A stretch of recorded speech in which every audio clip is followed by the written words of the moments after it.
In the world's greatest country, in its most pivotal state, lies Pennsylvania's Lehigh Valley, an economic hub that's as vibrant as it is ideologically eclectic. Its just over 700,000 residents will play a critical role in deciding the course of American leadership and thereby the world. Who are the thinkers, workers, and leaders that will decide our collective fate? Join me, Moshe Kurtz, as I walk through the valley and find out.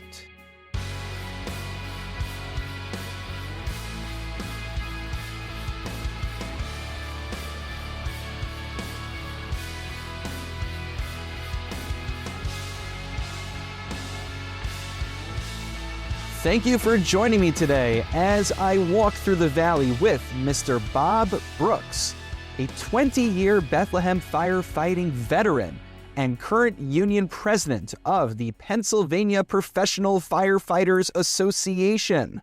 Bob, it's great to have you with us here today. Rabbi, thank you for having me. I appreciate your time. And Mr. Brooks, is it all right if I begin with a direct question? Sure.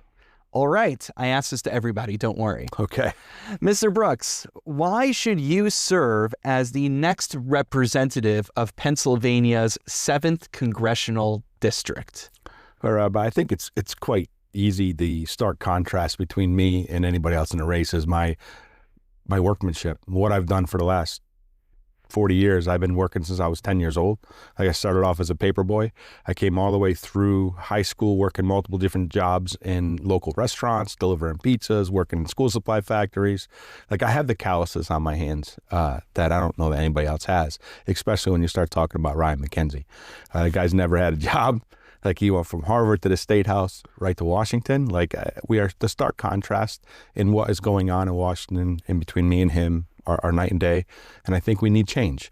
And I think we get that change. And that's the reason people like Josh Shapiro and Bernie Sanders have supported this campaign, is because they also see we need change. Like those guys don't agree on a whole lot, right?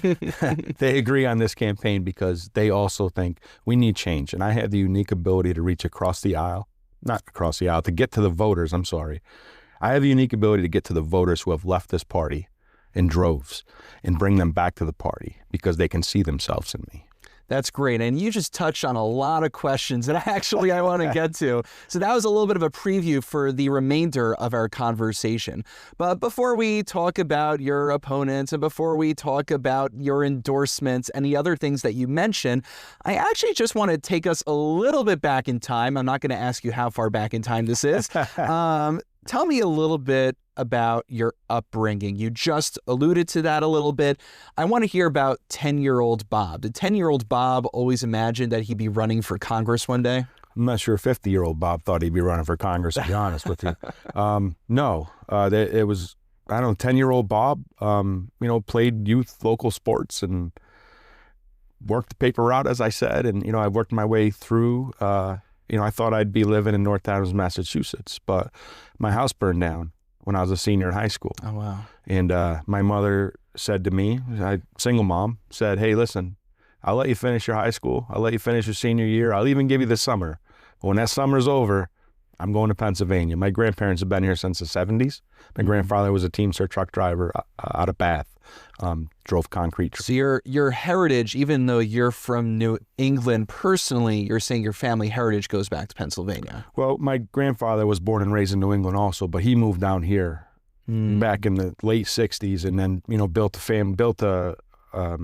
built our family up down here, and he made a life. Like I say, as a truck driver, my grandmother, my grandfather, my son lives in the house to this day. He bought that house from them, from my aunt. Yeah, and I'm really sorry to hear about the house burning down. Did that have any connection to your choice of profession? Ironically, no. Oh, really? It's weird. The good answer is yes. Like my campaign wants it. I was going to say that could have been like the easy story: house burned down, and therefore I want to stop all fires. When I got down here, I ended up doing a lot of bartending.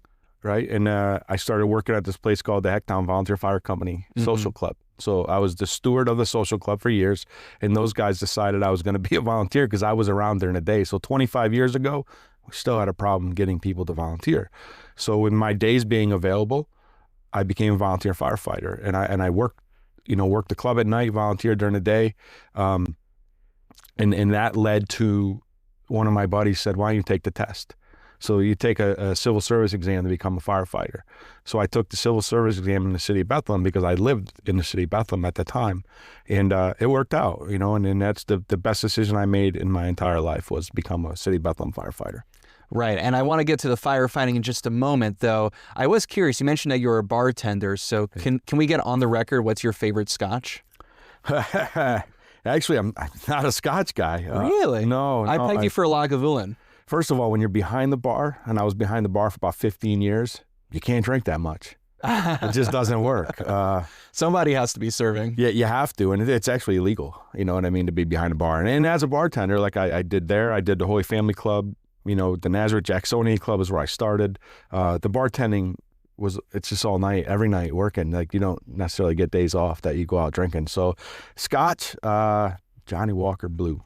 Okay, very good. You see, we have that on the record. Right. This is podcast exclusive over here. Just while we're on the topic, the most important question I want to ask you also is, when and how did you get the goatee? I'm a little bit partial to this. Those who are listening on the audio might not see that I also have one. So I felt that we bonded on that. So I just wanted to know what your story is. I think we bond on a few things, but the goatee is definitely one of them. I don't know, but back when I was 20 years old and bartending, I used to have and they made fun of me for only having it down to my lip line. You know, that's why I had it going through high school and everything. My friends would, bust chops like, I won't even say what they compared me to. And then, my wife at the time started to like some, facial hair. You meet women and women, some like clean shaven, some don't. And I don't like clean shaven because I think I look like Uncle Fester. So I ended up with the goatee. It fit more in the service industry because if you had a full beard, it would leave problems. So and then I became a fireman, and you had to shave it back to the lip line right there. Yeah. So through my career, I was able to get the fire chief at the time, a guy by the name of George Barkanik, to make a deal to allow us to have the handlebars. So for 15 years now, I had handlebars down to here, and I had to shave every day to go and be a fireman because make your seal fits right. So. We came up with rules to allow a certain width and certain length, and then as soon as I retired, I was like, I'm never shaving again. Then I decided to run for Congress and have to shave again. So here we are, and I'm able to keep this and keep it trimmed and keep it looking, Well, you still go for a little bit of a rustic feel. You don't necessarily walk around with the suit and tie and all that. It's not me. I do it when I have to do it. Like I'll wear the suit, like when I'm the president and I'm down in Harrisburg and I have to walk in the office, like I feel it's natural to be in the Capitol in a suit. Right. When I'm outside of that, I don't necessarily, you can dress nice and not be in a suit, Yeah. Have you got to sit down with John Fetterman at all yet? I sat down with John Fetterman it's been 2 years now, a year and a half. I mean, you're not going around with the shorts or anything, but no shorts. But I'm wondering, if you can swap some fashion tips. No, I'm just kidding. Not in the Capitol. You won't get that out of me. Not happening. I think there's a certain decorum to it. Okay. That's what you have to do. But moving from fashion into some more, what I think that was the most substantive thing we've gone into. Right. But to things that probably our listeners want to hear a little bit more about. So, what's really cool about the Lehigh Valley is that we are, I'm telling you, but you know this already, we live in one of the most significant areas in the United States. We are in the most significant swing state, and we are in a purple bellwether region of that. So what goes on here is actually really a litmus test. It's a microcosm for what's happening in the broader United States of America. So this congressional race is really important, not just for our area, but for determining the direction of America. And while you are campaigning, there's obviously some sort of issues that you want to correct and rectify. So based on the conversations you've had with your prospective constituents, what do you feel are the issues that are on the ballot? What do you think is motivating those people the most when they come to the polls? I think the cost, affordability is the big magic umbrella word, right? And it's everything. It's what gas prices are right now. And we can point at all kinds of different things. Like the Iranian war is the one thing that's driving gas prices up, right? But that doesn't drive eggs up. People are mad. People are upset that they feel that they were lied to by the Donald Trump and Ryan McKenzie, who have taken these votes on the big beautiful bill. Their health cares are skyrocketing.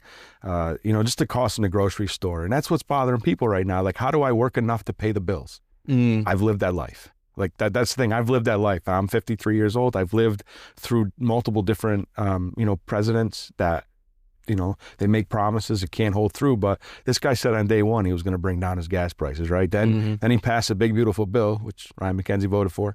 Let's not forget that. We like to call Ryan McKenzie the arsonist. Oh, right? That's a new one. Right. So he started the fire. Now down the road, so many months, he thinks he can propose a bill to try and put the fire out. It's too late. You already started the fire. For sure, we didn't start the fire as a Billy Joel song. Right, absolutely. I mean, he has the Allentown song, but I don't know if we're allowed to mention that. It was about Bethlehem, I thought. It seems to tie them both together, but the word in the song is Allentown, right? I mean, so I just think people are really concerned. They're really upset when we're talking about, the people in the middle and the moderates. They're upset because they feel they were lied to when it comes to like the Epstein files. Like they were supposed to be delivered on day one, and now they're being fought, and they think they were duped and lied to. They left this party. Right. Now they're over there going, wait a minute, I left the party that I didn't think I was represented. Now the chaos. We should mention at the time of recording, this is just a few days after the Attorney General Pam Bondi was fired. Yeah, right. The Epstein files was one of the considerations that was included from my reading of the reports. Absolutely. I want to get into specifically swing voters. So there are people that no matter what, they will vote for whoever has an R at the end of their name. And there are people who no matter what will vote for whoever has a D at the end of their name. But we live in a purple area in which there seems to be groups of people that voted for Biden who then voted for Trump. And it seems that there are people who are, I don't want to say up for grabs, but they're persuadable. What is your pitch? Why do you think you are uniquely positioned to persuade the swing voters? I think I mentioned it earlier. I have the unique ability to talk to those voters, for them to look at me and see themselves in me. Somebody that works, has the calluses on their hands, somebody that, I'm still driving a snowplow at night. Obviously no more. Like the weather's breaking outside, and I hope it stays that way. I don't ever want to see snow again. I do like seeing those pictures of you in the Bobcat. Is there like a play on words, Bob and the Bobcat? Is that the idea? No, but Jenna, we'll get on that, right? It's real. That's the thing. It's real. So we're campaigning during the day and plowing snow at night, and it made it very difficult. And that's no different than any other part of my life where I've worked 2, 3, 4 jobs at a clip to try and pay the bills, make ends meet. And I think that's what the people of the Lehigh Valley are looking for, is somebody who's actually lived the life and can go to D.C. and make changes for us, for those type of people. So let me ask, because some of your opponents raised the fact that you did not go through a traditional college education, and that those who are going to be in Congress, what they have to do is legislation. And folks who, went to law school and have worked with legal documentation, they are very well suited for legislation. So do you think there might be any challenges, or do you think that might affect your qualifications in becoming a legislator? So qualifications are seen in different lights. They're seen as you want to see them, right? So I am the only one in the field that has written and passed legislation in both Harrisburg and Washington, D.C. I've been part of multiple levels of legislation. So in Harrisburg, there was a bill, 9 years it took us to get it through, and it's called PTSI. So it's post-traumatic stress injury for first responders. With that bill, what it gives is workers' comp coverage for somebody who's struggling mentally, mental health coverage. And we were able to get that through. It took us 9 years. My biggest opponent, Ryan McKenzie, fought me every time. We finally got that through, and we got it through unanimously. So we're able to work with Republicans and work with Democrats to bring it to the aisle. Because obviously with a split legislature in Pennsylvania, it makes it hard to get things done. You got to really be able to work with people and make moves. So those are things that I've done along with cancer presumption just here in Harrisburg. In Washington, D.C., I was an integral part with the International Association of Firefighters for writing bills, WEP GPO, which was a bill they said could never get done. We've stood up Chuck Schumer. We put these people in a spot that they had to make the vote happen, discharge petitions and everything. It was not an easy ride, and I was in Washington helping facilitate that. And what that does is give Social Security benefits to first responders. Again, that's my job, has been first responders, right? So everything I do So you have the real life experience. True, you didn't go through the traditional, ivory tower of the college and university route, but you actually have been involved in real life in the passing of important legislation. So, yes, sir. So this is not foreign to you. This is not foreign, not at any level. I didn't think I would be the Local 735, which is the Bethlehem Firefighters president. I took that role. My members said I did a good job by putting me back in. I didn't think I'd be the president of the state association. Mm-hmm. My members took me in and said, he's done a good job, and they put me back in by acclamation. Like every job that I've taken has been a level up. It didn't need college. Sometimes it's just real world experience helps get us through some situations. Now, one thing I want to ask you about, and this is coming back to the swing voters, there is a term that gets thrown around these days. It's called toxic masculinity. Now, one of the things that many of those who are on the political right and part of that coalition, one of the things that they've expressed in terms of frustration is that many politicians on the left invoke this idea of toxic masculinity, that masculinity can be toxic, and that men, need to, I'm not exactly sure what all the allegations are, but men basically need to check their masculinity. I'm curious what your take on that is and how that might affect those swing voters who voted for Trump. Do you have a way that you think you could win them over for you? I think it's simply the authenticity that I put off. I'm not out here selling trash and becoming and pretending it's roses, right? Like this is what it is. I am who I am, and I think the what you're mentioning here, I think has been a downfall of the Democratic Party for years. With that thought process, and I think we offer change. I think Bob Brooks for Congress offers change to that thought process. And I think you're not only seeing it here, you're seeing it across the country with some of the candidates that have popped up and getting involved in races, whether it's Senate or whether it's, other House races. I think you're seeing a change in that thought process because it's what's cost us some elections. And I don't think it's going to be a problem. I think it's going to help us. Right. And I'm asking, Bob and the Bobcat, what to you are the positive traits of masculinity? Because, you strike me as somebody who can really represent that. I just work. You just work. I just work. I don't know how That's else to it. explain it. Like it's just Nothing. You have to do enough to pay the bills, and the bills are not getting smaller; they're getting bigger. And it's just Bob and the Bobcat is because it had to be done. I don't want Saturday this past week, Easter weekend. I spent probably about 6 hours. I coached a high school baseball game in the morning. I coached varsity baseball. And after that was over, in baseball uniform, I drove to my warehouse to start picking up trailers and getting them out of there because the contract for the season has ended and I need to remove all my stuff. And I spent until 8 o'clock at night. So baseball in the morning, Bobcat stuff at night, in uniform in order to get everything home and off the property so I didn't have to deal with it during the week. It's being a man is about getting things done. It's about how's Josh Shapiro say? Get shit done, right? Oh. Did I say that? Is that, I think bad? We're going to cut that out? Congratulations, you just made our first bleep of the podcast. Sorry, bud. Sorry. So speaking of Josh Shapiro, so you've racked up some very interesting endorsements. I want to talk about endorsements. Is that all right? Sure. So you got endorsements from Governor Josh Shapiro, the governor of Pennsylvania. I'm sure our listeners know that. You also got from Senator Bernie Sanders. And my understanding, you could correct me if I'm wrong, is that Governor Shapiro is more of what you would call the establishment, the moderate end of the Democrat Party. And, Bernie Sanders is a bit of an enigma, but for the most part, he's on the more progressive end. So tell me a little bit about how you managed to bring together the more establishment element of the Democratic Party and the more progressive Bernie Sanders wing of the party. It's really not rocket science per se. When I talk to them about what I represent and what I do, so Josh Shapiro knows, Governor Shapiro, sorry, he knows what I've done for first responders in Harrisburg. He knows the tenacity of which I work for my members, and he knows I'll do that for the people here in PA-07. Bernie Sanders, we met and got together and discussed very important topics for him. We're talking about the PRO Act. I'm a big union guy, or I'm the union president. I think everybody should have the same opportunity to do what I did and to live a life that I've lived. So that's pro-union legislation? Pro-union legislation, absolutely. Then we talked about the minimum wage, and people trying to live on $7.25 an hour is not good. It just doesn't work. We have to figure out a way to make life more affordable for people. And we discussed Medicare for all, and I want to be part of that process. Like we're the richest country in the world. There's no reason we can't supply medical coverage for everybody.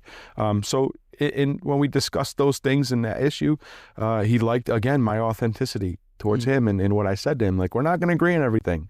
Yeah. Same thing with Governor Shapiro. I'm not going to agree on everything. Like, we've had issues on different things, but these people figured out the tenacity of which I will work for my members and what I will do for the people here in the Lehigh Valley. Right. So one of the questions I asked to a previous candidate in a previous interview that we did was about that healthcare affordability, but also in the context of foreign policy. Now, you want to go on the federal level. So foreign policy is within the purview of a federal legislator, assuming Congress is allowed to make those decisions. But I'll let you talk about that in a moment. But one of the arguments that the current administration made against foreign aid to other countries, which, I think is a compelling point, is that how can we be sending all of these medical items, how could we be sending funds overseas to foreign countries when, like you just articulated, we have people here who can't afford health care, who can't afford housing. So help me understand, what's your position just on foreign intervention? We're in the middle of a war right now. I think you're allowed to call it a war at this point. I think so. I know depends who you talk to. Depends who you talk to. We're in a military conflict with Iran right now. Right. But also, even when we're not in a direct conflict or involved in regime change, there's a question about to what degree is it our responsibility to be sending American taxpayer dollars to foreign countries when, like you said, shouldn't we be funding healthcare for all over here? Well, I mean, if we would tax the billionaires and the large corporations a decent amount of money here, like if they would just pay the same thing that I pay as a fireman or nurses or teachers pay, they don't pay anything. Like the loopholes that they find, that's billions of dollars that could come in. I mean, we should be concentrating on right here at home. We should be making the things more affordable right here at home. And this guy, President Trump, wants to send, he just sent in a budget, like $1.5 trillion he wants to spend in Iran. So it kind of contradicts his earlier statements, right? And I'm sure, man, Ryan McKenzie will vote for it because he's told the guy's a lapdog, and what can you say? So what is your position on the current conflict in Iran, and when do you think it is appropriate for the U.S. to get involved in foreign conflicts? I think when there's a direct attack on the United States or a threat of a direct attack on the homeland, or we need to protect, like I'm not in the legislature yet, right? So I'm not a congressman. Right. But I believe we shouldn't be delving into stuff when we have problems right here at home. And for what reason? Like, there's got to be a reason. He has provided us no reason. 1 minute it's regime change. 1 minute they're going to attack us. 1 minute we've decimated everything they have. The next minute they're blowing up. Right. There's a buffet of different options. There's no clear, like tell me why we're doing this. Like, so my stepson is in the Air Force.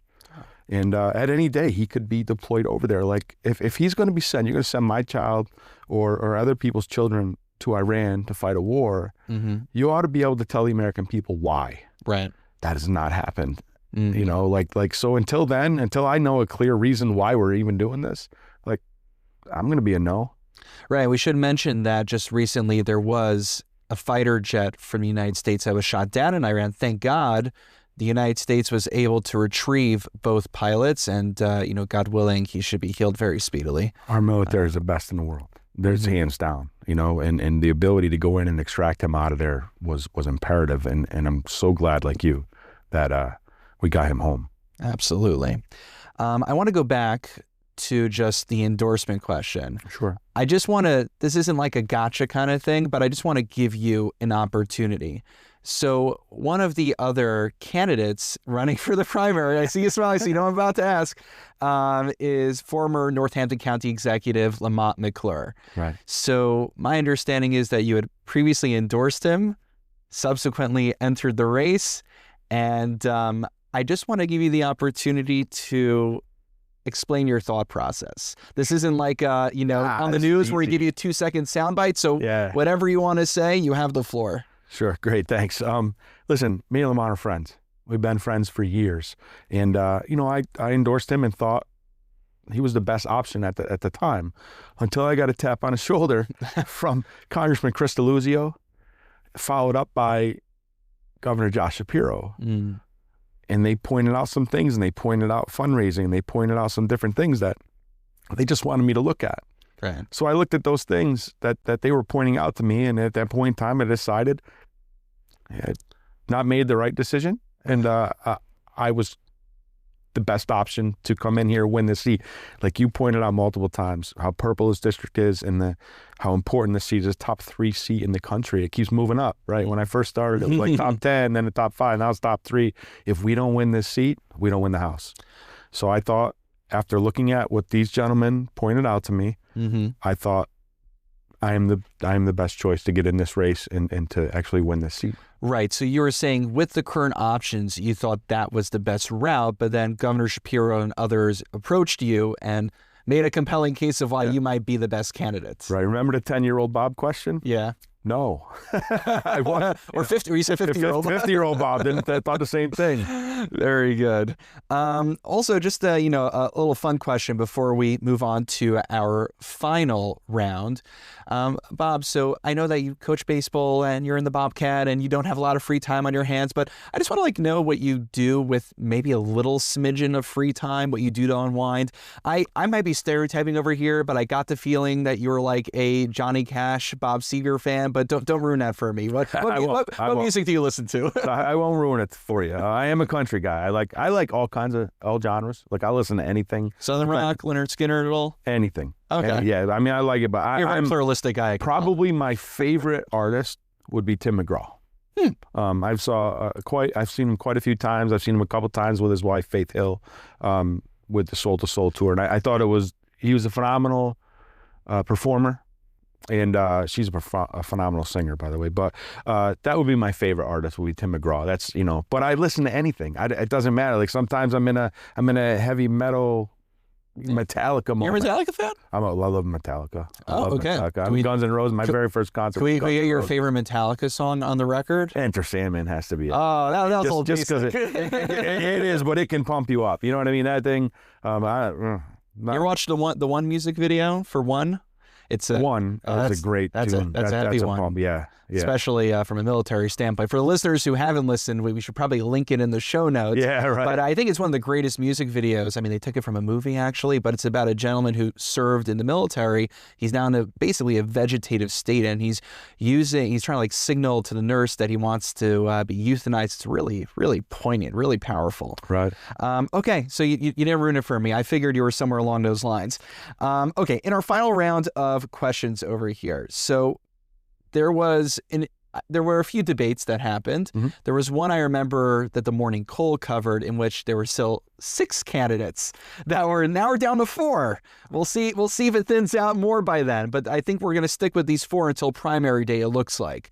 And I just want to understand, we've gotten to know your personality and your general philosophy, but in terms of distinguishing yourself from the field, in addition to your background, a life story, which is very compelling, is there anything in terms of like substantive policy that you would differ from the other Democratic candidates on? I know you differ with Ryan McKenzie as a Republican. Yeah, right. That we know. That goes without saying. But do you differ from any of your Democratic colleagues right now on any issues? I mean, we've seen the debates and we've gone through the thing, and we're Democrats, right? We're Democrats. I've been a lifelong Democrat. I've never, since I registered at 18 years old, I voted Democrat for every presidential election all the way through. That being said, I don't know that there's any huge differences except for personalities and who we are. I'm a worker. I'm a fireman. That's who I am. That's what I do, and I can't change that, or nor do I want to, because I think that's what people are looking for. Huge differences. Again, I think it comes down to who we can pull in as voters, and who we can who we can, lure back to this party, because I think the Democratic Party has become seen as a party of elites, and that's who runs it. And I think you're starting to see in the candidates like myself, the change in who we're running and how we're running them and what it means. And I think my working class background, again, back to the calluses on the hands, like, yesterday I was done doing the Bobcat stuff I talked to you about, like my hands were orange and they hurt. And, that's different than, there's 200 attorneys in Washington, D.C. right now, right? If things were good and the 200 attorneys that are down there in the Democratic Party were doing right by us, we wouldn't be having this conversation. So I think we need a change. And that's what I offer different, is my diversity, my ability to talk to the working class people. Right. And you're trying to represent a constituency, and your constituency has some lawyers, but it's not all attorneys. So you want to make sure that the blue collar workers, the working class, that they are represented on the Hill as well. Right. Hey, listen, we need attorneys. I'm not knocking on attorneys. It's the ones that are down there that we're talking. Yes, both my brother-in-laws are attorneys. So I appreciate clarifying that. Okay, now this is one that politicians don't like when I ask them this one, is I like to think of ourselves, this is a little bit rosy, as still a United States of America. I know it needs a little bit of work, but that means I think we have to be able to understand the other side, even if we vehemently disagree with them on many key issues. So the question I want to ask is, looking at what we will call the red team, the Republicans, MAGA, the other side of the aisle, whatever epithet we want to use, is there anything that you see that you admire and that you think the blue team could learn from? I don't know that there's a whole lot to admire right now, to be honest with you. They have done a very good job with the social media, the information that they put out, and as hard as they put it out, like they can make people believe their message, right? And I think we've lacked in that as a Democratic Party. And we're starting to pick up the pace. Watch Governor Newsom out there in California every day. He just started playing. And part of my thing, I've said on, like, listen, I'll work with anybody, right? And I think I've proven that with my ability to get these bills passed unanimously out of Congress and out of Harrisburg. Yeah, the track record. The track record is there, that I've been able to work with anybody. So I'm willing to work with anybody. I think we're not too far apart on a lot of issues. When you start talking about, Democrats or Republicans, we need to be able to work on those issues and then agree to disagree on the other issues and still be able to be friends or be, okay. And I don't know that happening right now. We need to be able to bring that back. Just reality. Just reality. It can't be a constant. As long as they keep us divided, they're winning. I did that with the fire service, to be honest with you. I took the volunteers, the fire chiefs, the Pennsylvania Fire and Emergency Institute, and the paid guys, and I brought them all together and walked them right into Governor Shapiro's office and said, okay, guys, tell them your problems. And that's unheard of. So you're a unifier and a doer. Yes, sir. I like it. We're going to add that to the campaign, rather. Oh, boy. Okay. All right. Give me a commission. So final question. The 250th anniversary of the United States of America is coming up in a few months. As our final question, I just want you to share, what does that mean to you? I think it's a celebration of our flag. Okay. And I think people are going to take it out of different contexts and do what they want to do or what they believe with it. But at the end of the day, it's a celebration of our country. And I think it's an opportunity to unify. It's an opportunity for us to use. So unfortunately, a lot of times it takes tragic events, 9/11, to bring a country together after we've gone down a bad road or whatever. So maybe we can use this opportunity at the 250th celebration, maybe, slim hopes, we can use that to unify our country and do good things rather than needing a tragedy to do something. I really hope so. Yeah. From your lips to God's ears. Mr. Bob Brooks, thank you so much for your time, and I appreciate you joining me as I walk through the Valley. Thank you, sir. I appreciate you having me. Thank you for joining me as I walk through the Valley. If you enjoyed this episode, please take a moment to rate and subscribe to our show. If you have questions or would like to book a live recording or have a speaking request, please email rabbi@sonsofisrael.net. This is Moshe Kurtz. I look forward to having you join me next time as I walk through the Valley.